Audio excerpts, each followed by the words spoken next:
After last week's victory against South Fremantle, East Fremantle took on Subiaco this past Saturday at Leaderville Oval for our first meeting of the season. Our round 10 match proved to be neck and neck, with each team gradually working to overtake the other quarter by quarter till Subi edged out on top.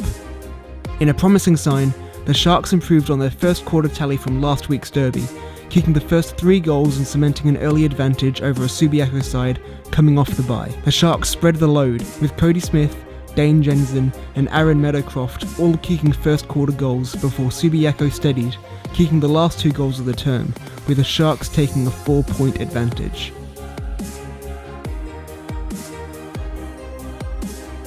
Subiaco continued where they left off, kicking the 5 out of the next 6 goals of the game, with the Sharks' only response coming by the way of Dylan Curley.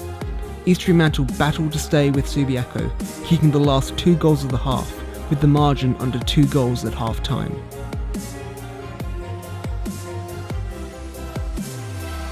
The third quarter saw the Sharks surge ahead, kicking the opening 2 goals through Trent River and Josh Ritchie, who moved forward for this game.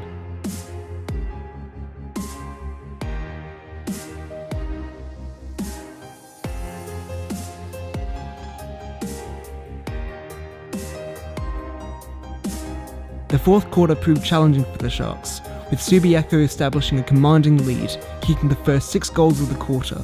In a positive for the Sharks, they never dropped their head and kept on fighting, kicking the final 3 goals of the game, bringing the final tally to Subiaco's 95 points to the Sharks' 82.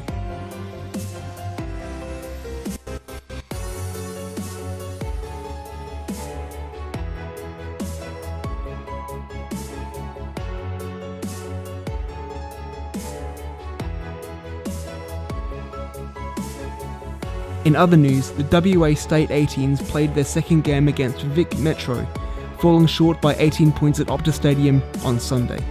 6 Sharks were named in the initial squad. This included Dylan O'Reilly, Trent Rivers, Luke Jackson, Jeremy Sharp, Trey Rusco, and Tom Joyce. O'Reilly, Sharp, and Jackson represented their state against the Vics, with O'Reilly kicking 3 goals, Sharp with 26 disposals and a goal, and Jackson displaying another impressive performance on the ruck.